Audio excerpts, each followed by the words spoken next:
नमस्कार, मैं हूं अजय। स्वागत है आप सबका खास पेशकश में पहाड़ का मिजाज। उत्तराखंड में छिड़े सियासी संग्राम के बीच न्यूज स्टेट ने भांपा है जनता का मूड। न्यूज स्टेट ने अपने स्नैप पोल के जरिए कोशिश की है हर उस सवाल का जवाब जानने की जो जुड़ा है उत्तराखंड की सियासत और विकास से।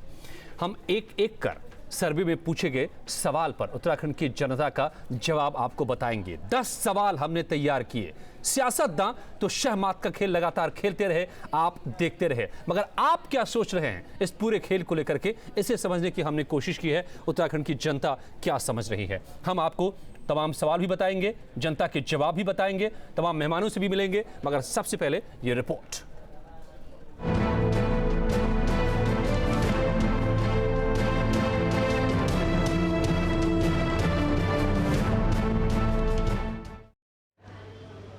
उत्तराखंड में छिड़े सियासी संग्राम के बाद अब सभी को इंतजार है फैसले का। वो घड़ी आने में अब ज्यादा देर नहीं। फ्लोर टेस्ट के साथ ही शहमात के खेल का पटाक्षेप होगा और पहाड़ की सियासी तस्वीर साफ हो जाएगी। हालांकि बहुमत परीक्षण से पहले सुप्रीम कोर्ट से हरीश रावत को संजीवनी मिल गई है। सुप्रीम कोर्ट के फैसले के बाद बागी विधायकों को फ्लोर टेस्ट के दौरान वोट देने का मौका नहीं मिल पाएगा।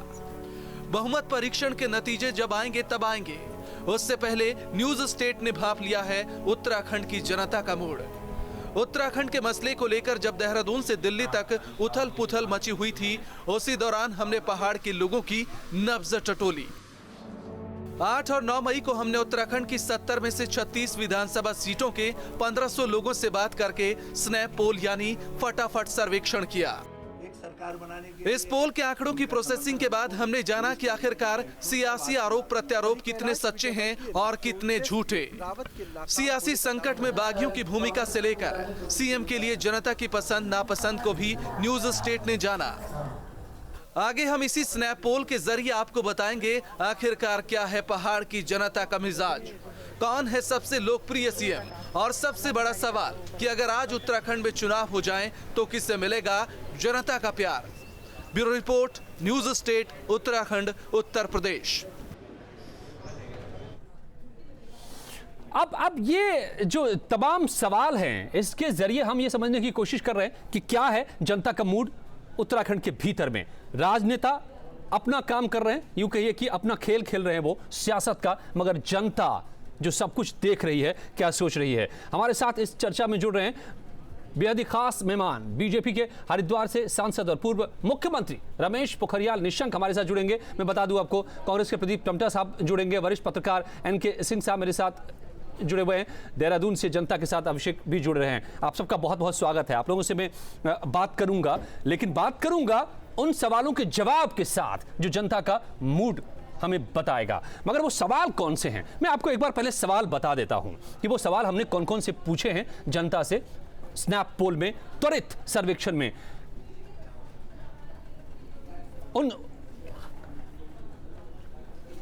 उन सवालों के साथ हम आएंगे आपके पास में और उनके जवाब के साथ। जैसे मैं बताऊं कि जो सवाल है हमारे पास कि उत्तराखंड में जो सियासी संकट है, कौन इसके लिए जिम्मेदार है, आप जनता क्या सोच रहे हैं इसके बारे में। उत्तराखंड में जो राष्ट्रपति शासन लगाना सही था या फिर गलत, ये भी एक बड़ा सवाल बना हुआ है, इसके बारे में जनता क्या सोच रही है। बागी विधायकों के रोल के बारे में आप क्या सोच रहे हैं। ये ऐसे 10 सवाल हैं और हम यही नहीं, हमने यहां तक टटोलने की कोशिश की है कि अगर आज चुनाव हो जाए या आने वाले दिनों में चुनाव हो तो किसको जनता वोट देगी, सबसे बड़ा मुद्दा क्या होगा, किसने ज्यादा विकास किया अब तक, कौन सबसे पॉपुलर सीएम है या सीएम के कैंडिडेट के तौर पर जनता को दिखाई दे रहा है। ये तमाम सवाल हैं जिसके जवाब के साथ हम लौटेंगे। हमारे साथ मेरे 2 सहयोगी भी जुड़े हुए हैं जो सवाल, अब ये देखिए सवाल जो आपके सामने है कि उत्तराखंड संकट के लिए कौन जिम्मेदार है। हमने सवाल पूछा है कि राष्ट्रपति शासन लगाना सही है या फिर गलत। यह भी हमने जानने की कोशिश की है कि बागी विधायकों के रोल को आप कैसे देखते हैं, जिनके बूते सारा ये गेम हुआ, खेल हुआ। किसकी सरकार में ज्यादा भ्रष्टाचार हुआ, जिसको सबसे बड़ा मुद्दा बनाया गया दरअसल इस पूरे उलटफेर के पीछे। आपदाग्रस्त हालात में बेहतर काम किसका रहा, जिसको लेकर के मुख्यमंत्री बदले और उसके बाद से लेकर अब तक जो हालात बनते रहे हैं, जो आरोप प्रत्यारोप के दौर चले हैं खुद सरकार के भीतर और कांग्रेस के भीतर, ये भी सवाल हमने जानने की कोशिश की है। ये जो हमने स्नैप पोल किया है, अब तक के सबसे लोकप्रिय सीएम कौन हैं? जो तमाम जो मुख्यमंत्री अब तक है फेहरिस्त है, मुख्यमंत्री के लिए पहली पसंद के तौर पर आप किसे देखते हैं, जनता किसे देखती है? ये भी हमने समझने की कोशिश की है स्नैप पोल में, इस त्वरित सर्वेक्षण में। किसके शासन में सबसे ज्यादा विकास हुआ, ये भी हमने सबसे पूछा है। और चुनाव में सबसे बड़ा मुद्दा क्या होगा अगर चुनाव कराए जाते हैं, जो आने वाले दिनों में चुनाव है, बहुत दूर नहीं है चुनाव, यूं भी। और अभी चुनाव हुए तो आप किसे वोट देंगे? ये वो सवाल हैं जिसका जवाब हमने समझा है। मेरे साथ इन सवालों के जवाब जो आ रहे हैं, जो आए हैं, उनके साथ हमारे सहयोगी भी जुड़े हुए हैं। पयोधी जुड़ी हुई है हमारी सहयोगी, जिनके पास सवाल के जवाब होंगे। शिरीन हमारे साथ जुड़ी हुई है, न्यूज रूम से पयोधी दिखाई दे रही है। शिरीन हमारी वर्चुअल स्टूडियो से दिखाई दे रही है, जिनके पास जवाब होंगे। और साथ ही वॉर रूम में जो पूरे जवाब आ रहे हैं, उसको लेकर के पूर्णेंदु शुक्ला हमारे वॉर रूम में मौजूद हैं। देखते हैं पूरी टीम के साथ, और तमाम जो जवाब अब तक मिलते जा रहे हैं, उन सबको वो संकलित करके आपके सामने लाने का काम कर रहे हैं। तो आइए शुरू करते हैं इस सवाल और जवाब का सिलसिला और समझते हैं कि क्या क्या सवाल थे और उसका जवाब क्या मिला। पहला सवाल जो है, उत्तराखंड में सियासी संकट के लिए जो मौजूदा संकट है, कौन जिम्मेदार है? पयोधी, क्या जवाब मिले हैं? बिल्कुल अजय, उत्तराखंड का जो संकट है वो अपने आप में एक बहुत बड़ा संकट बन के उभरा है। और सबसे बड़ी बात यह है, इसके पीछे जो मुद्दे रहे हैं वो अपने आप में सवाल रहे हैं कि कौन सा ऐसा मुद्दा है जिससे सबसे ज्यादा प्रभावित हुई है उत्तराखंड की राजनीति। जो समीकरण रहे हैं पिछले कुछ दिनों में, उसे हमने भी देखा है और आम जनता ने भी देखा है, और इससे कोई अगर प्रभावित हुआ है तो वो है आम जनता। तो सबसे बड़ा सवाल यही जो हमने जानने की आम जनता से कोशिश की थी, वो ये कि आखिर कौन सी ऐसी सरकार है जिस सरकार ने जनता के लिए काम किया। मतलब जिसने सरकार, कौन सी ऐसी सरकार है जिसने जनता के विकास के बारे में सोचा, जनता के हितों के बारे में सोचा। साफ उसका तौर पे आंकड़ा हमारे सामने आया। और उसमें ये था कि अगर बात ये की जाए कि कांग्रेस ने कितना विकास किया, तो कांग्रेस से कितनी खुश है, तो वो 40% ऐसे लोग थे जिन्होंने कहा कि कांग्रेस ने प्रदेश में सबसे ज्यादा विकास किया। इसका मतलब जो है, ये आंकड़ा निकल कर आया वो था 35% कि कितना विकास बीजेपी ने प्रदेश में किया। और जो कुछ नहीं कह सकते, या फिर जो तीसरी कैटेगरी हमने रखी उसमें था कि 25%, जिसमें पयोधी हम लौटेंगे आपके पास में जो जवाब के साथ में। लेकिन पूर्णेंदु शुक्ला हमारे वॉर रूम से मौजूद हैं। पूर्णेंदु, ये जो स्नैप पोल है, त्वरित सर्वेक्षण है, ये आसान नहीं होता है। तुरंत में मिजाज को समझना और पूरे सूबे के मिजाज को समझना कैसे मुमकिन किया आपने? क्या तरीका अपनाया आपने? जी अजय जी, बिल्कुल बहुत मुश्किल होता है त्वरित सर्वे करना। और बहुत सारे जो पॉलिटिकल एनालिस्ट है, सोफोलॉजिस्ट हैं, वो इस तरीके के उस पर सवाल भी उठाते हैं कि लोगों के पास इतना नेटवर्क नहीं होता, फील्ड में जाने का इतना टाइम नहीं होता, फिर इसको कर पाना थोड़ा एक चुनौती तो होती है। लेकिन सबसे बड़ी बात है कि हमारे पास हर जिले में हमारे अपने रिपोर्टर हैं जो खुद जाकर के फील्ड में सर्वे करते हैं। हमने 8 और 9 तारीख को लगभग 1500 लोगों से बात की, रायशुमारी की। 36 विधानसभा में हम लोग गए, लोगों से तमाम मुद्दों पर उनकी राय ली। वो राय हमने यहाँ वॉर रूम में संकलित किया। एक पूरी टीम यहाँ काम कर रही है, आप देख सकते हैं। उसके बाद एक एनालिसिस के बाद हमने एक स्नैप पोल के द्वारा एक ट्रेंड जानने की कोशिश की है कि अगर आज की तारीख में चुनाव होते हैं तो लोगों का रुझान क्या है, राष्ट्रपति शासन को लेके लोगों के मुद्दे क्या हैं, अलग अलग अगर सीएम के लेके लोगों के बीच में कौन लोकप्रिय रहा है, या लोग किसे अगला सीएम देखना चाहते हैं। तो तमाम चीज़ों के बारे में हमने सवालों पे लोगों की रायशुमारी की, और पूरा जो डेटा एनालिसिस लगातार हो रहा है और हम आपके बीच लेके सीधे जा रहे हैं उसका। बिल्कुल जी। तो ये पूर्णेंदु ने बताया आपको कि कैसे, किस तरीके से इस पूरे स्नैप पोल को अंजाम दिया है और ये नतीजे लेकर के आए हैं। और जो पहला सवाल है कि उत्तराखंड में सियासी संकट के लिए कौन जिम्मेदार है, और इसके लिए विकल्प क्या क्या थे? क्या बीजेपी को जनता मानती है? ये देखिए जो पहला सवाल है, क्या बीजेपी को जनता मानती है? 25% जनता मानती है कि बीजेपी इसके लिए जिम्मेदार है, लेकिन 28% जनता मानती है कि कांग्रेस इसके लिए जिम्मेदार है। फूट कांग्रेस के भीतर थी। लेकिन सबसे ज्यादा बागी विधायकों को जिम्मेदार मानने वाली जो जनता है वो 37% है। ये जो आंकड़ा आया हुआ है, देखिए 37% का आंकड़ा है। और 10% ऐसे भी लोग हैं जिनको लगा कि उन्हें नहीं मालूम कि कौन है। ये सबसे अहम सवाल है।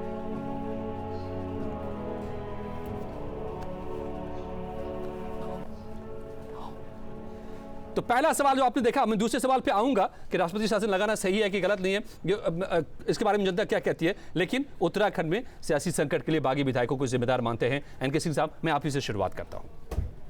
देखिए, बहुत स्पष्ट बात है कि आपने जो ये तीनों निष्कर्ष दिए, मुझे नहीं मालूम था। ये पहला क्वेश्चन अभी मैं देख रहा हूँ निष्कर्ष आपके स्क्रीन पे जी। इसमें 28% ने कांग्रेस को जिम्मेदार माना। बड़ा सही ये है आपका जो असेसमेंट है। ठीक है, ये बात सही है कि अभी तक व्यूअर्स ने किसको वोट देंगे या किस पॉलिटिकल पार्टी को हम अपना रहनुमा बनाएंगे अगले इलेक्शन में, ये तो डिसाइड नहीं हुआ होगा, क्योंकि वो इलेक्शन एक मोड होता है जिसमें कि जाती है जनता। लेकिन ये है कि आपके क्वेश्चंस पे इसीलिए आप देखेंगे कि कहीं कहीं कॉन्ट्राडिक्शंस मिलेंगे। वो कॉन्ट्राडिक्शन इससे एक्सप्लेन होते हैं कि आप जब त्वरित सर्वे करते हैं तो उसका मूड अभी पूरी तरह से डेफिनेट नहीं होता। चुनाव के समय में हवा कुछ और बन जाती है, हवा बन जाती है, लेकिन उसके भाव दिखाई दे रहे हैं इन सवालों से। अब आप देखिए कितना सही है वो है कि बीजेपी को डायरेक्टली इन्वॉल्व, मतलब ये लोग नहीं मान रहे कि ये बीजेपी का किया हुआ है, और अधिकांश लोग मान रहे हैं कि बागी विधायक गलत थे। 37% ने माना कि बागी विधायक गलत थे और 28% कांग्रेस। कहने का मतलब यह कि कांग्रेस अपने हाउस को ठीक नहीं कर पाई, कांग्रेस ने अपना जो घर था उसको सही नहीं रखा, तो कांग्रेस की गलती है, बाकी विधायक की गलती है। और ये संख्या करीब 80 तक जाती है, 60 तक जाती है। इसका सीधा मतलब है कि आरोप बीजेपी पे कम है, कांग्रेस का अपना जो मिसमैनेजमेंट था उस पे जनता ज्यादा नाराज है इसको लेके। और उसमें बीजेपी से कहीं ज्यादा, तो यानी कि जो कांग्रेस के लिए भी इसमें सवाल है। और लेकिन सबसे ज्यादा जो है बागी विधायकों के ऊपर में लोगों का साफ दिखाई दे रहा है, इसको लेकर के नाराजगी दिखाई दे रही है। एक वजह यह भी है कि बागी विधायकों का अपना जो उनका पब्लिक परसेप्शन है उनके बारे में बहुत अच्छा नहीं है। ये मुझे लगता है कि एक कारण हो सकता है कि बागी विधायक अगर बहुत अच्छा परसेप्शन होता और तब वो बागी हुए होते तो शायद पब्लिक मूड डिफरेंट होता। लेकिन उनको लेके शायद अपना परसेप्शन, जैसे विजय है, मुझे नहीं लगता उनको लेके उत्तराखंड में काफी पॉजिटिव परसेप्शन है, या उसी तरह से आप बाकी लोगों को लीजिए जो बागी हुए हैं उनको लेके बहुत पॉजिटिव परसेप्शन नहीं था। इसलिए जनता की नाराजगी उन बागियों पे ज्यादा है और बीजेपी पे कम है। प्रदीप टमटा साहब, कांग्रेस के भीतर की अपनी लड़ाई थी जिसका यह नतीजा है। हालांकि आपसे ज्यादा बागी विधायकों से नाराज लोग दिखाई दे रहे हैं, लेकिन कहीं ना कहीं बीजेपी से ज्यादा आपसे नाराजगी दिखाई दे रही है। बहुत पास का मामला है, 25 और 28 का मामला है, लेकिन नाराजगी आपसे भी है, घर संभाल नहीं पाया। नहीं, जब दोनों को जोड़ देंगे तो वो काफी बैठेगा। नहीं, नाराजगी मैं मान सकता हूँ थोड़ी बहुत होगी, लेकिन जो साफ दिख रहा है इस आंकड़न से, जो आपके ही रिजल्ट बता रहे हैं कि जो बागी विधायक हैं और जो भारतीय जनता पार्टी, हम शुरू से ही कह रहे हैं कि ये जो सारा ये एक षड्यंत्र का गेम है।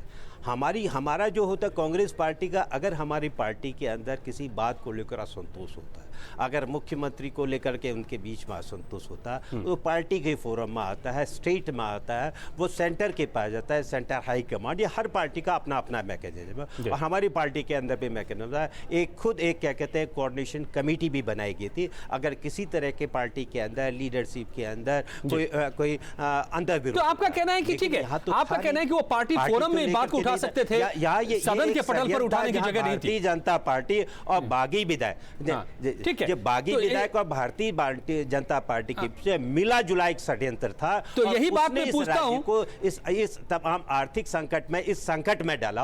और ये पूरा आपका जो सैंपल बता रहा है कि भाजपा और बागी विधायक ने मिलकर के राज्य में राजनीतिक अस्थिरता पैदा की, जबकि राज्य को सबसे ज्यादा सरकार की आवश्यकता थी। रमेश पोखरियाल निशंक साहब, जब यहाँ पूछ लेता हूं, पर्यटन की आप जो बता रहे हैं सबसे ज्यादा साहब, रमेश षड्यंत्र किया गया जी। रमेश पोखरियाल निशंक साहब मेरे साथ जुड़े हुए हैं, पूर्व मुख्यमंत्री हैं, बड़े खिलाड़ी हैं यहाँ उत्तराखंड की सियासत के और बीजेपी के कद्दावर नेता।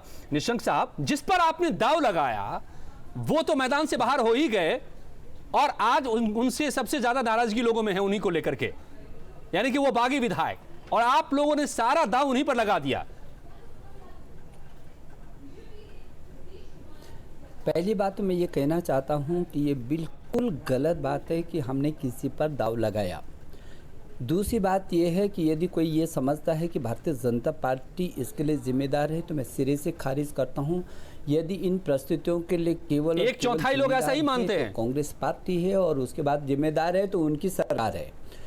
आखिर हम तो विपक्षी दल के रूप में वहाँ पर बैठे हैं, हम तो किसी भी विधेयक का, वो भी धन विधेयक जो बजट है,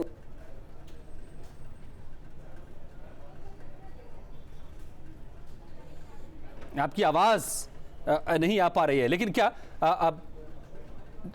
एनके सिंह साहब, क्या ये आप मानेंगे कि ये जो कह रहे हैं कि हमने उन पर दाव बिल्कुल लगाया ही नहीं, अगर बीजेपी ने दाव नहीं लगाया होता, अगर बीजेपी ने साफ साफ कहा है बहुगुणा साहब ने कि हम नाराज थे, हमारी बात नहीं सुनी जा रही थी, हमने बीजेपी से बात की कि हम इनके खिलाफ वोट करना चाहते हैं, आप क्या हमारे साथ हैं, तो ये लेकिन इसमें अजय एक चीज देखने की है, हाँ। ये हमारी जो डेमोक्रेसी है, एडवर्सेरियल डेमोक्रेसी का फॉर्मेट है, हाँ। इसमें विपक्ष होता है, रूलिंग पार्टी होती है।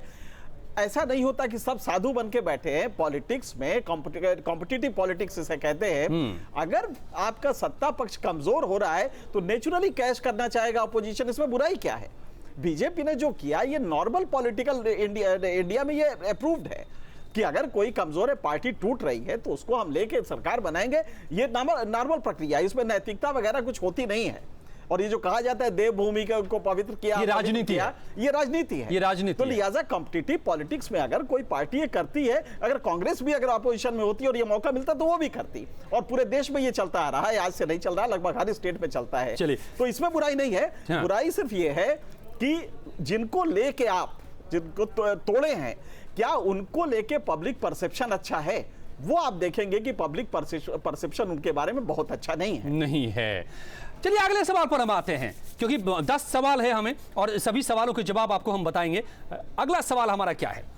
दूसरा सवाल हमने जो पूछा जनता से कि राष्ट्रपति शासन लगाना सही या गलत फैसला था, ये लाख% का सवाल, बड़ा सवाल ये था। पयोधी, आपके पास क्या जवाब है?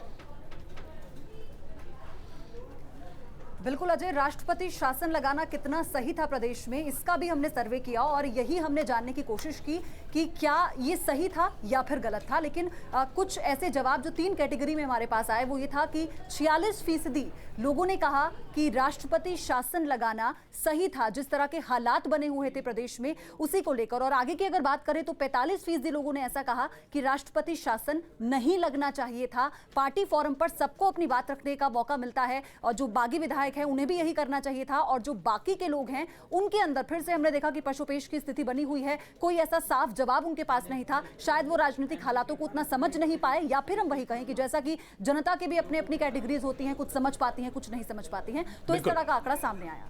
पयोधी, तो आइए जवाब का रुख करते हैं कि क्या जवाब जनता ने दिया है इस सवाल का। राष्ट्रपति शासन लगाना सही था फैसला या गलत फैसला था? देखिए जनता का मिजाज, उत्तराखंड का मूड क्या है इसे लेकर के। सही कहने वाले 46% हैं, गलत कहने वाले 43% हैं। 11% लोग कहते हैं कि वो उन्हें नहीं मालूम कि क्या सही था या गलत। ये अपने आप में तो इस तरह का जवाब है जिससे हो सकता है कि आप चौंकें, क्योंकि 46% लोग कह रहे हैं। अब इसमें एनके सिंह साहब, क्या ये इतनी तकनीकी मामलों में उलझता चला गया ये पूरा का पूरा मामला कि जनता की राय इस तरह से सामने आ रही है? दरअसल आपने जो सवाल पूछा है वो हाईली टेक्निकल है। हाँ। राष्ट्रपति शासन एक कॉन्स्टिट्यूशनल फंक्शन है, ये गलत है या सही है, हाँ। ये बहुत आसानी से बताना बेहद मुश्किल होता है। सुप्रीम कोर्ट को भी पसीने छूट जाते हैं जब इसको जस्टिफाई करना होता है या इसको इस पे फैसला देना होता है। तो जनता से अगर आप पूछेंगे तो वो एक परसेप्शन बनाएगी कि राष्ट्रपति शासन लगना अच्छा है, गलत है। और यहाँ पे आप गौर कीजिए कि जो डिफरेंस है वो सिर्फ 3% का है, 50 में 3 का है लगभग जी, 46 और 43। हाँ, 6% का है। और किसी भी सर्वे में 5% तो प्लस माइनस एरर होते हैं। 3% का फर्क है जी, दोनों में। तो इसलिए इसको माना जा सकता है करीब 6% का फर्क है। अगर 50 में है तो 100 में लेंगे आप तो 6% का पड़ेगा। तो इसको माना जा सकता है कि बहुत जनता इसको लेके कंफ्यूज है, लेकिन फिर भी राष्ट्रपति शासन लगाना गलत है। टेक्निकली आप देखेंगे तो हकीकत यह है कि बोमई जजमेंट के बाद जो 6 पैरामीटर दिए गए हैं उन पैरामीटर्स पे राष्ट्रपति शासन लगाना गलत था, इसकी जरूरत नहीं थी। राष्ट्रपति शासन अगर कॉन्स्टिट्यूशनली देखेंगे आप बोमई जजमेंट के टच स्टोन पे तो वो गलत था। लेकिन जनता क्योंकि वो बोमई जजमेंट नहीं जानती है, लिहाजा जनता को इससे कोई मतलब नहीं होता, वो एक परसेप्शन डेवलप करती है। तो 46% ने माना कि सही था, 43 ने माना कि गलत था, 11 ने कहा कि मुझे कुछ पता नहीं है। तो अब इसका मतलब है कि 11 में अगर 3% इधर आ जाते हैं तो बराबर हो जाएंगे। तो इसलिए, लेकिन बाई एंड लार्ज राष्ट्रपति शासन उस कंफ्यूजन में जो लगा था, जनता ने ये माना कि हाँ साहब ठीक है, 46% कह रही है कि वो ठीक है।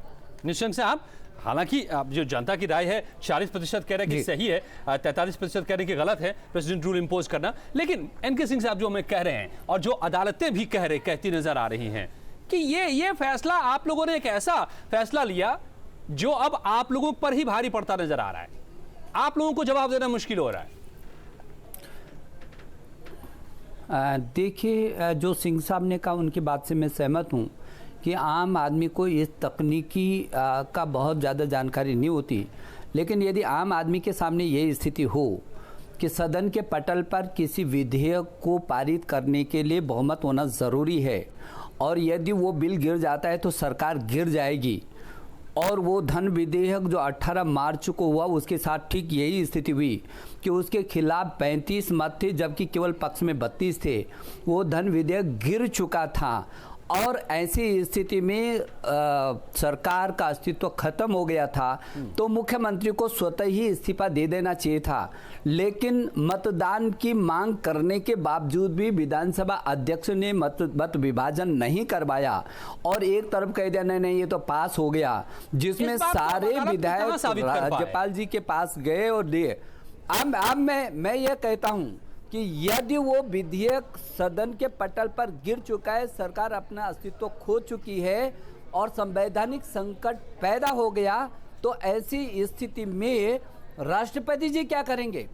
यही तो करेंगे, भारत के संविधान में यही तो उल्लेख है, भारत के संविधान में ये उल्लेख है कि यदि ऐसा संवैधानिक संकट आता है तो राष्ट्रपति जी उसमें हस्तक्षेप करते हैं और उन्होंने देखा आपको लगता है और मुख्यमंत्री इस्तीफा नहीं दे रहे हैं, उनको बर्खास्त किया और राष्ट्रपति का शासन। ठीक है, आपको लगता है ऐसा, लेकिन हालांकि अदालतों ने इस बात को माना नहीं है। तीसरा सवाल हम आते हैं कि बागी विधायकों के रोल को आप कैसे देखते हैं, ये भी हमने जनता से पूछा कि बागी विधायक, हालांकि ये देखिए, ये इसमें जो है बहुत ही साफ है कि बागी विधायकों के रोल को जनता कैसे देख रही है। सही कहने वाले 29% है, लेकिन गलत कहने वाले 51% हैं। ये पहले सवाल के जवाब में भी ये लग रहा था और ये साफ हो रहा था एनके सिंह साहब। जी हाँ, बहुत साफ दिखाई दे रहा है आपके तीनों क्वेश्चन से कि जो नाराजगी जनता की है वो बागी विधायकों से है। उन्होंने, अच्छा वैसे टेक्निकली भी आप देखेंगे एंटी डिफेक्शन लॉ के प्रोविजंस के हिसाब से शेड्यूल 10 के पैरा 2 और पैरा 4 को अगर आप दोनों मिला के पढ़ेंगे तो स्पष्ट है कि बागी विधायकों की संख्या अगर 24 होती और वो बीजेपी में मर्ज करते तभी वो संविधान सम्मत होता। अगर वो नहीं है तो 9 विधायक पार्टी नहीं तोड़ सकते और जैसे ही वो तोड़ेंगे तो वो असंवैधानिक हो जाएगा, सीधी सी बात है। तो नतीजा ये था कि जनता ने इसको देखा और ये माना कि नहीं साहब इन्होंने गलत किया। दूसरा है कि इन विधायकों का अगर कोई राइट कॉज को लेके ये करते और इनकी इमेज अच्छी होती तो चीजें बदल जाती, लेकिन इन 9 विधायकों की हमें लगता है कि इनकी इमेज बहुत अच्छी नहीं थी और इमेज नहीं अच्छी थी तो आज ये सारा का सारा जो ठीकरा फूट रहा है जनता के आक्रोश का वो इन बागी विधायकों पे है और बागी विधायकों की वजह से हो सकता है थोड़ा बहुत छीटा बीजेपी पे आए, लेकिन कुल मिला के बागी विधायकों की इमेज अच्छी न होने से उनके प्रति नाराजगी है। और इसका हालांकि निशंक साहब से मुझे रिएक्शन लेना है, लेकिन मुझे अगले सवाल का जवाब मैं ले लेता हूं जल्दी से। निशंक साहब को भी इसका खामियाजा भुगतना पड़ सकता है क्या, बीजेपी को भी, क्योंकि दाव तो उसी पर लगाया था। किसकी सरकार में ज्यादा भ्रष्टाचार हुआ जिसको इस पूरे जो ये शामात का खेल चला है उसके पीछे वजह बताई गई, चाहे वो बागी विधायक हो या बीजेपी हो या फिर कांग्रेस हो, सभी ये बात करते रहे। और ये देखिए नतीजे क्या हैं यहाँ पर। बीजेपी की सरकार में 33% लोग कह रहे हैं, कांग्रेस की सरकार में थोड़े ज्यादा कह रहे हैं लोग भ्रष्टाचार रहने की बात, 38% कह रहे हैं और नहीं जानने वाली बात 29%। तो ये आंकड़ा जो है उलट टमटा साहब।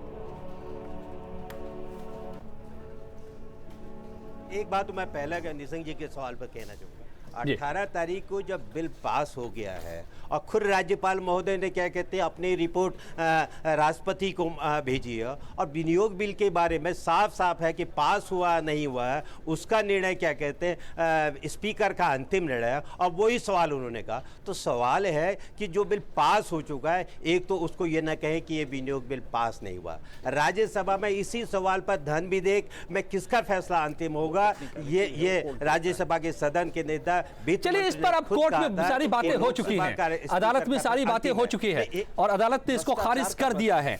तो अभी भ्रष्टाचार का है जी, मसला भ्रष्टाचार का है और इसको लेकर के जो छवि बनती है वो बड़े उसका असर भी होता है और आने वाले दिनों में भी होगा। लौटते हैं हम, आपने अभी तक 4 सवाल के जवाब देखे, लेकिन 6 सवाल और हैं और उनके जवाब भी हैं जो आने वाले दिनों की राजनीति पर भी असर डालने वाले हैं। हम लौटते हैं कुछ ही पलों में तमाम मेहमानों के साथ और उन 6 सवालों के जवाब भी बताएंगे क्या आपका जवाब है।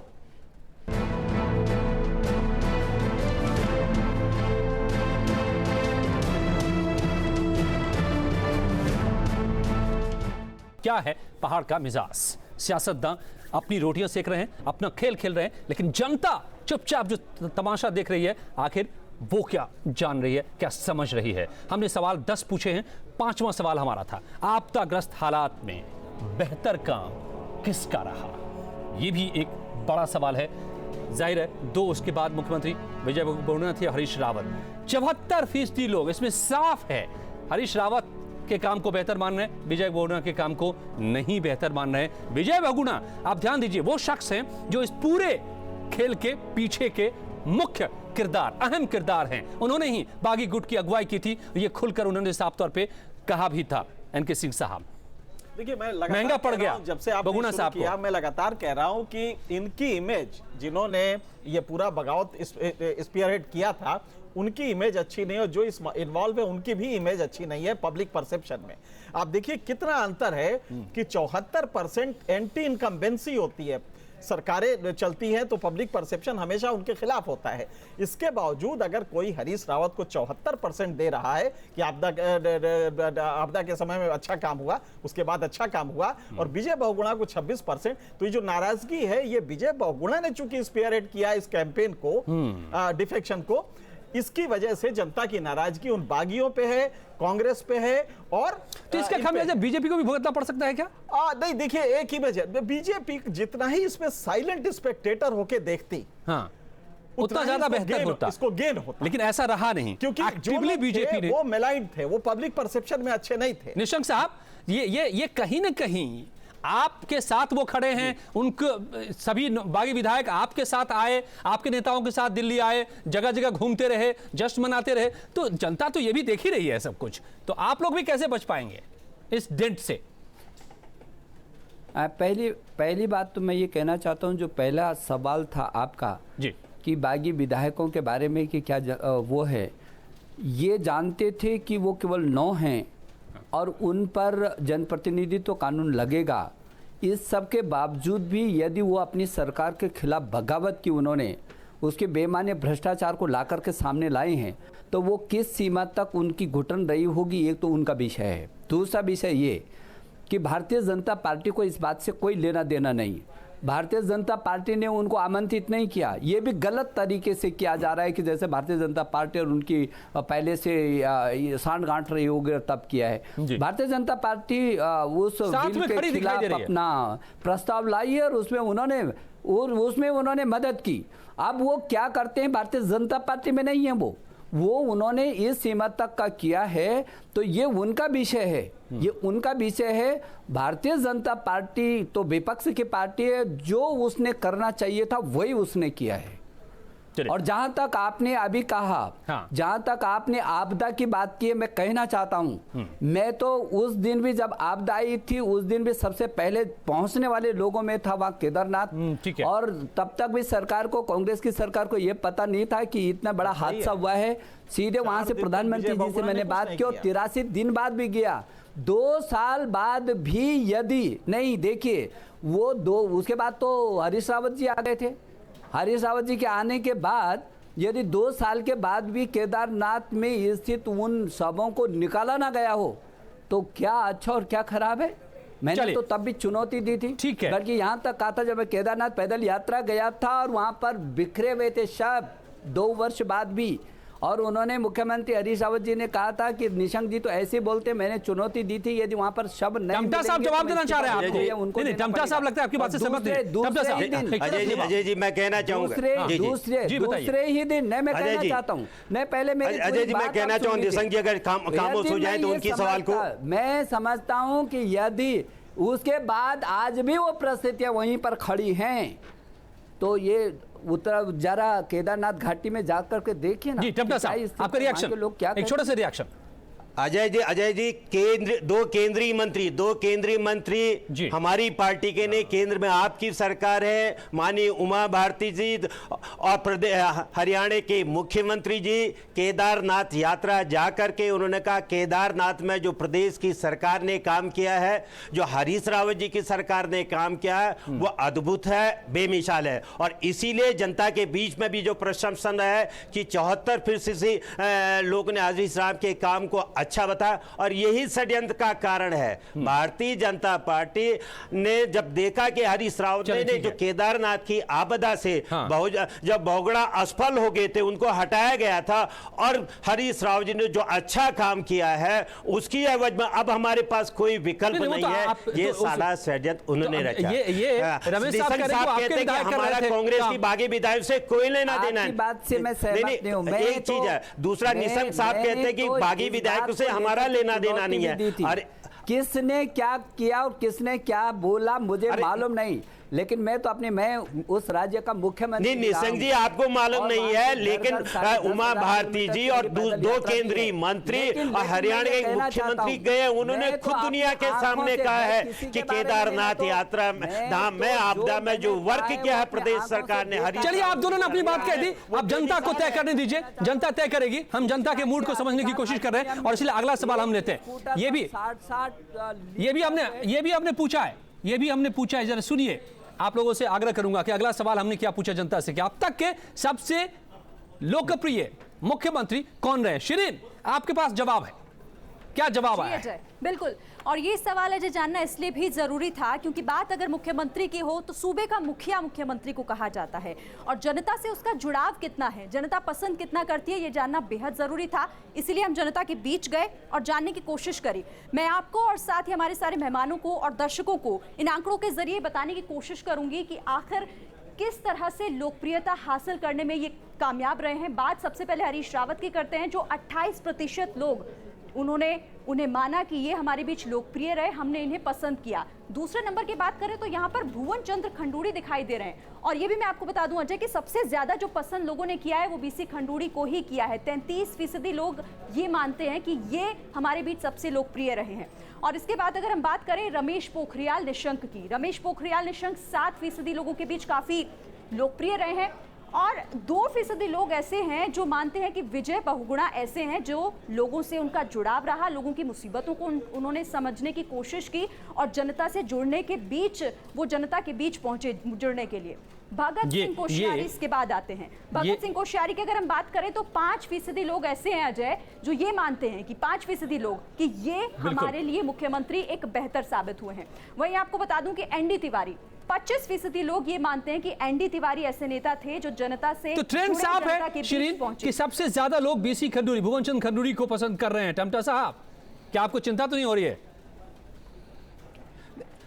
नहीं, हमें कोई चिंता नहीं है। देखिए, हरीश रावत जी ने प्रदेश का क्या कहते हैं जब दायित्व ग्रहण किया था, प्रदेश अपने इतिहास के सबसे ज्यादा भीषणतम संकटों को झेल रहा था। हाँ। और एक ऐसी विषम परिस्थिति में आने वाले मुख्यमंत्री ने उस लड़ाई को, जब किसी का सहयोग नहीं मिल रहा था, भारतीय जनता पार्टी के लोग उत्तराखंड में कह रहे थे नहीं सर कफन बात क्या, उस विषम परिस्थिति से निकाल करके प्रदेश को एक नई हालातों में लाया है, और यही उनकी लोकप्रियता का सबसे बड़ा उदाहरण है। और इसी वजह से क्या है, जब आप उनको 74% लोग कह रहे कि उन्होंने आपदा के अंदर सबसे अच्छा काम किया, लेकिन पोखरियाल साहब को चिंता तो नहीं हो रही है इस बात को लेकर कि बीसी खंडूड़ी साहब काम नहीं किया, तो इसलिए हमें इसकी कोई चिंता की बात नहीं है। निशंक साहब, आपको तो नहीं चिंता हो रही है कि बीसी खंडूड़ी अभी भी सबसे बेहतर सीएम अब तक के माने जा रहे हैं?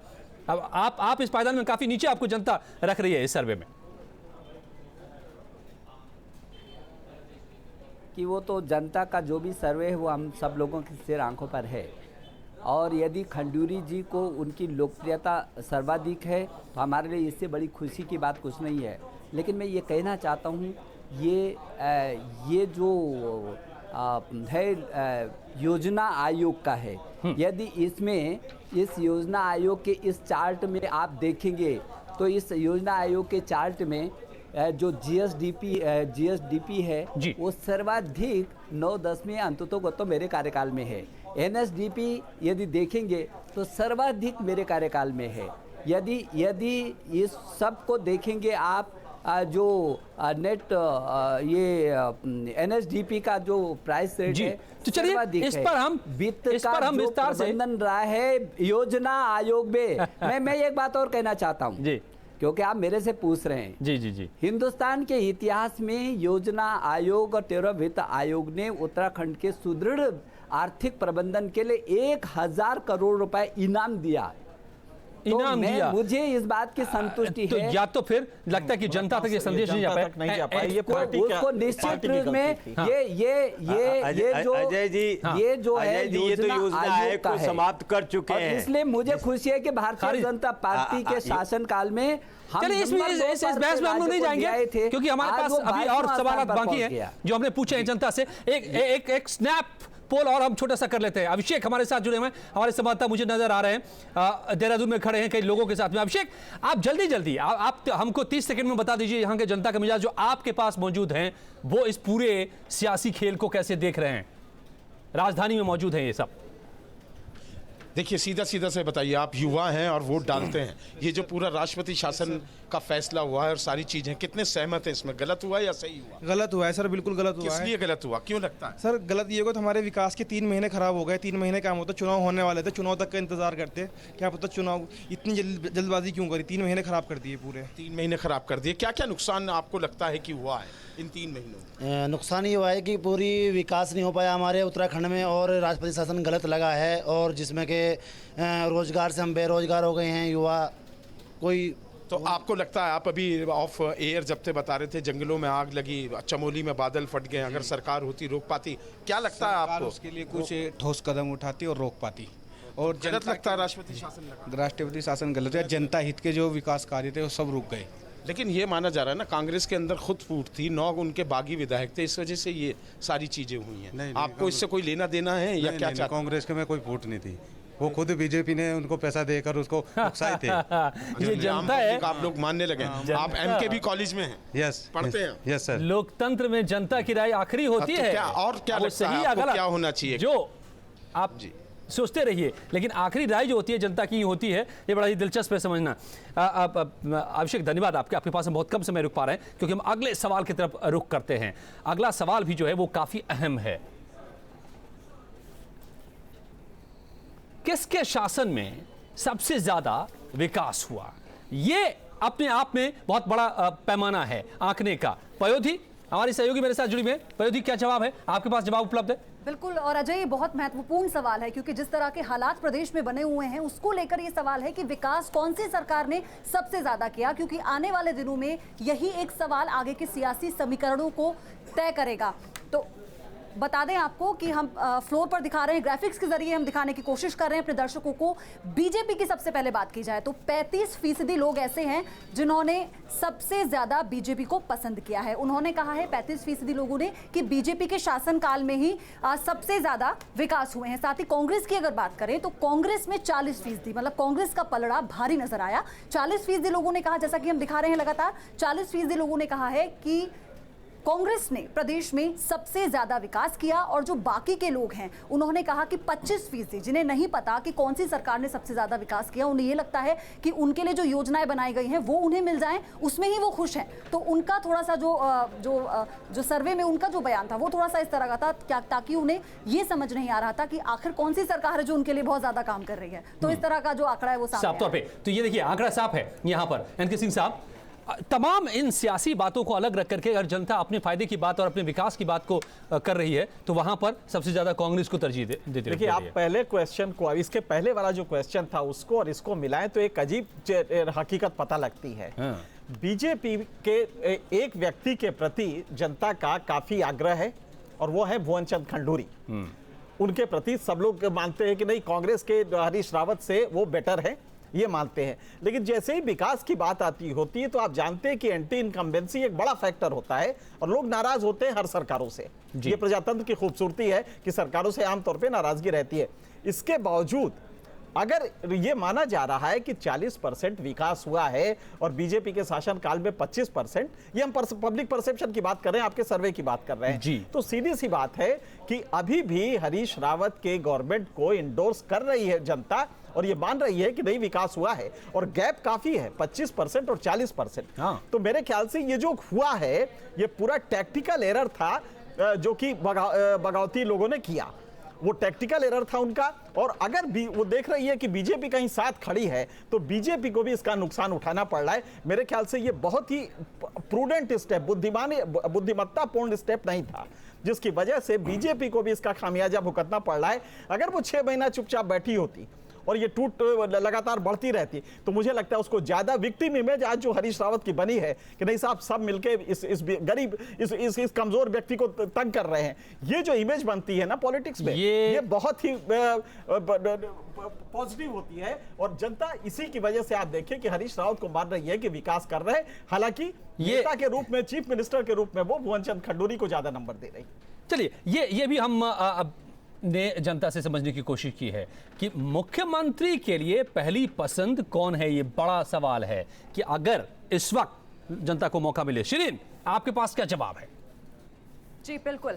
और अजय, ये मैं आपको बताना चाहूंगी कि आखिर जिस तरीके से लोकप्रियता में बाजी बीसी खंडूरी मार रहे थे, बिल्कुल यहां पर भी वही है। बीसी खंडूरी लोगों के बीच इतने ज्यादा लोकप्रिय हैं कि अब वो अगली पसंद भी होते जा रहे हैं। और आंकड़ों के जरिए हम आपको बताएंगे कि आखिर कैसे लोग देख रहे हैं अपनी पहली पसंद के तौर पर मुख्यमंत्री को। हरीश रावत यहां पर 32% लोगों की पहली पसंद है, और बीसी खंडूरी की बात करें तो वो हरीश रावत से ज्यादा लोकप्रिय दिख रहे हैं, चूंकि 38% लोग ऐसा मानते हैं कि बीसी खंडूरी उनके सीएम होने चाहिए, अगली पसंद। रमेश पोखरियाल निशंक की बात करें तो 11% लोग उन्हें पसंद करते हैं।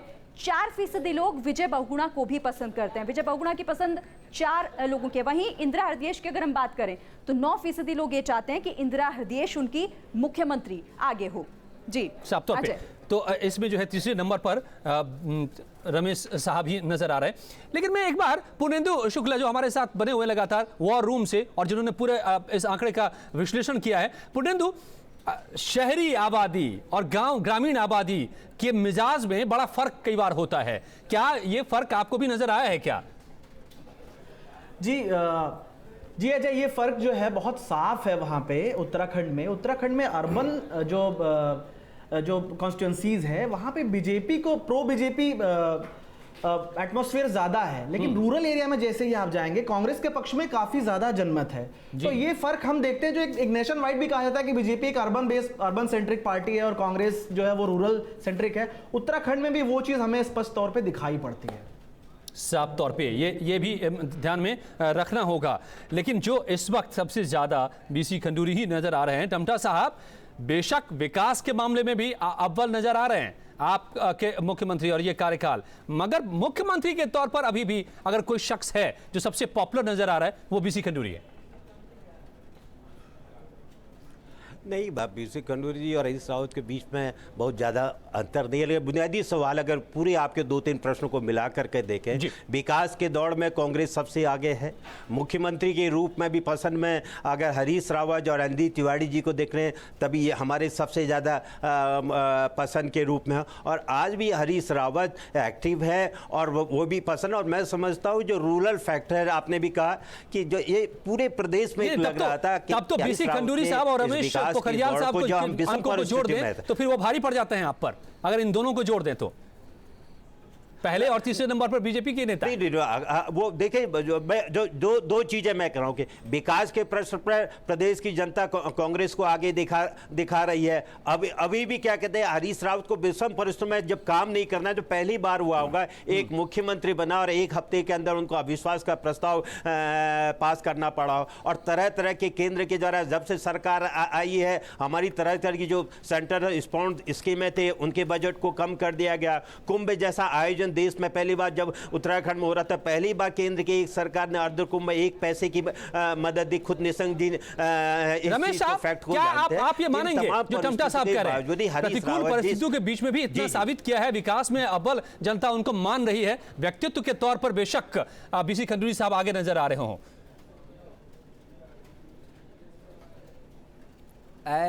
मैंने विकास के रूप में इस कागज को जो प्लानिंग कमीशन का है उसको आपके सामने रखा है। मैं नहीं समझता कि आपका कहाँ सर्वे हुआ होगा ये, लेकिन यदि देखा जाए तो कांग्रेस का जो कार्यकाल है वो बहुत पीछे छूटता है हर क्षेत्र में।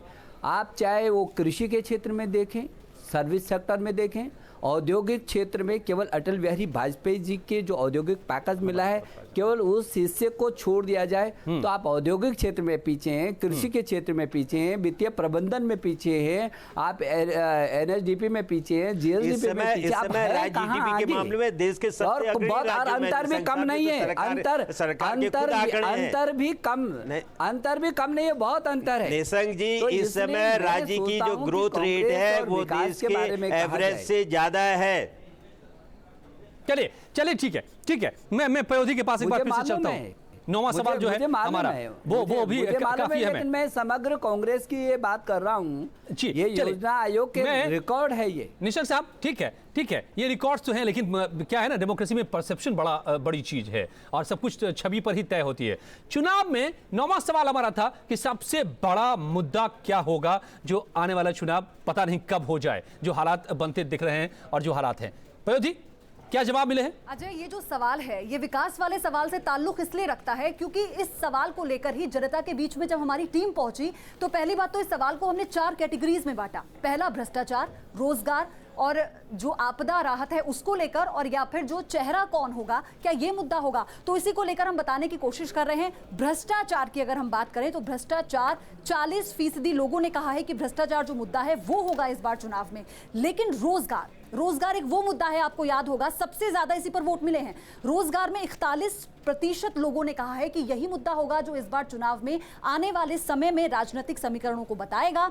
और इसी के साथ अगर राहत उसकी आपदा की बात करें तो उसको लेकर महज 5% लोगों ने ही कहा है। उन्होंने कहा है कि 5% लोग ऐसे हैं जिन्होंने इसके लिए कहा कि ये मुद्दा होगा। और अगर सीएम के चेहरे की बात करें तो अब जो स्थिति बनी हुई है उसको देखकर आप 14% का जो आंकड़ा निकल कर आया है उसको देखकर आप अंदाजा लगा सकते हैं कि अभी भी आम जनता के अंदर सीएम के चेहरे को लेकर ऊहापोह की स्थिति बनी हुई है। और मैं बता दूं कि रोजगार का जो मुद्दा है, तो ये एनके सिंह साहब, ये मैं इसमें एक बड़ी बात रीड कर रहा हूं कि जो चेहरे की बात अभी तक हम देख रहे थे उस पर सिर्फ 14% लोग जा रहे हैं सीएम के चेहरे पर, जबकि ज्यादा बाकी सारे लोग के अपने अपने मुद्दे हैं उसके आधार पर वो वोट डालेंगे। ऐसा होता है कि जो सर्वे की एनालिसिस होती है उसमें क्वेश्चंस को जक्सटापोज करना, नजदीक लाके देखना और तब निष्कर्ष निकालना ये होता है। इसमें बड़ा साफ दिखाई दे रहा है कि इसके पहले वाले सवाल को आप देखिए, वहां पे पहाड़ के बारे में कहा जाता है। निशंक जी और हमारे दोनों पैनलिस्ट जानते हैं दोनों पार्टीज के कि वो एक नारा है कि पहाड़ की जवानी और पानी यहाँ के काम नहीं आते हैं।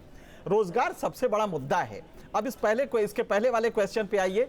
विकास में वो कांग्रेस को बेहतर समझ रही है। मतलब ये है कि विकास होगा तो रोजगार मिलेगा। एक जनरल परसेप्शन पब्लिक का डेवलप कर रहा है इस गवर्नमेंट को लेके। यही वजह है कि यहाँ पे ये कहा गया है कि साहब 41%, जैसे आप देखिए 40% मानते हैं कि भ्रष्टाचार बड़ा मुद्दा है और 41% कहते हैं कि रोजगार बड़ा मुद्दा है। और रोजगार बड़ा मुद्दा है और उधर विकास में मान रहे हैं कि कांग्रेस बेटर है। 40% उनको दे रहे हैं वोट। इसका मतलब सीधा ये हुआ कि कहीं ना कहीं विकास से जोड़ के देख रहे हैं तो उनको एक आशा की किरण दिखाई दे रही है, ये सरकार विकास करेगी। जहां तक निशंक जी जो कह रहे हैं डेवलपमेंट पैरामीटर्स को योजना आयोग के, होता यह है कि परसेप्शन मैटर करता है। जैसा आपने कहा, परसेप्शन में क्या पार्टी के कार्यकर्ताओं ने निशंक जी के कार्य को नीचे पहुंचाया? कांग्रेस ने भी यही गलती, यूपीए 2 में यही हुआ था कि प्रोजेक्ट्स बहुत अच्छे आए, मनरेगा अद्भुत प्रोग्राम है, लेकिन उसको नीचे तक आप ले नहीं जा पाए। तो इसलिए कई बार होता है कि निशंक जी ने काम बहुत अच्छा किया होगा लेकिन वो जनता में नहीं पहुंचा और उसका नतीजा क्या हुआ ये भी हम सामने देख रहे हैं। तो यही स्थिति क्या बन सकती है। लेकिन इन सारी बातों के बीच में, चाहे वो सियासी खेल चल रहा हो या फिर विकास की बातें हो या चेहरे का सवाल हो, लाख टके का और आखिरी और सबसे बड़ा सवाल क्या है कि अगर इस वक्त चुनाव हो गए तो लोग किसे वोट देंगे, जनता किसे वोट देगी, ये भी हमने पूछा। पयोधी, जनता ने क्या कहा? बहुत अहम सवाल है ये अजय कि जनता का मूड किस तरह का है। अगर भी चुनाव हो जाते हैं तो कौन सी पार्टी है जो अपनी जीत का दम तो भर रही है, लेकिन कौन सी ऐसी पार्टी है जिसे जनता इस चुनाव में जिताएगी। तो सबसे पहले अगर बात की जाए तो कांग्रेस की 34% लोग हैं जिन्होंने कांग्रेस को वोट देने के लिए कहा। 34% जनता ये कहती है कि कांग्रेस ही ऐसी पार्टी है जिसे हम वोट देंगे, जो जनता का विचार है अभी। और बीजेपी की बात करें उसके बाद बीजेपी का नंबर आता है 32% वोट बीजेपी को मिलने के अनुमान इस वक्त लगाया जा रहा है जनता के मुताबिक। और अगर बात की जाए कुछ नहीं कह सकते तो 24% ऐसी जनता है अभी जो कुछ भी नहीं कह सकती है। और अन्य की बात की जाए तो 14% हम दिखा ही रहे हैं दर्शकों को कि लोग ऐसे हैं जो 14% लोग हैं जो कहते हैं ये बड़ा ही अहम है। हाँ, ये सबसे ज्यादा जो दिखाई दे रहा है वो कांग्रेस के खाते में वोट बैंक पर बहुत जो समीकरण है उन पर भी बहुत असर डालेगा। रमेश साहब, करने वाली बात है रमेश जी, ये तो हालांकि फर्क बहुत ज्यादा नहीं है, फिर भी सबसे ज्यादा रुझान इस वक्त कांग्रेस की तरफ दिखाई दे रहा है। यदि इसको भी आप देखते हैं तो जो 32 है और जो 24 है, यदि इन दोनों को आप जोड़ेंगे तो भारतीय जनता पार्टी काफी बहुत आगे है। इसलिए मैं कहना चाहता हूं कि वैसे उत्तराखंड में कांग्रेस और बीजेपी के बीच बहुत ज्यादा अंतर नहीं रहा है, 1-2% का रहा। पिछली बार भी जो कांग्रेस ने अपनी सरकार बनाई 1.5% का केवल अंतर था और 1 सीट उनकी ज्यादा थी। हम 31 थे, वो 32 थे। सरकार तो हम भी बना सकते थे, लेकिन हमने लोकतंत्र का सम्मान किया। अब विषय यह है कि भारतीय जनता पार्टी को क्यों दे।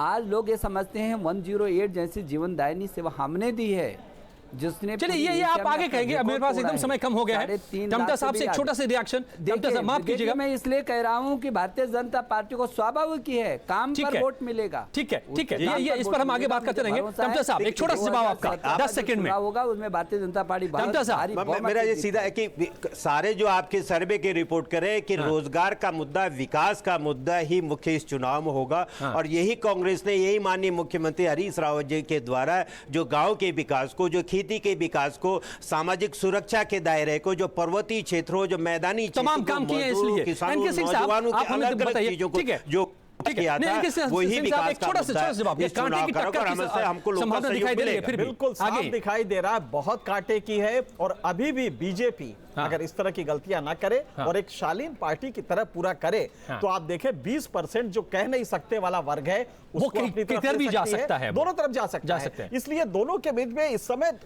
इतना ही था मेरे पास में विकास और सही परसेप्शन देना यही जरूरी है। अभी जो है जनता बटी हुई है, लेकिन दोनों ही पार्टियों को संभल जाने की जरूरत है। कोई बात किसी की अच्छी लग रही है तो किसी की बुरी लग रही है, और ये इस वक्त है दोनों पार्टियों के लिए साफ तौर पे अपनी अपनी छवि को बेहतर करने की, ताकि वो 20% उनके तरफ जा पाए। बहुत बहुत धन्यवाद आप सभी का। ये है जनता का मूड इस पूरे सियासी खेल के बीच में, उत्तराखंड के बीच में हमारी थी ये खास पेशकश। नमस्कार।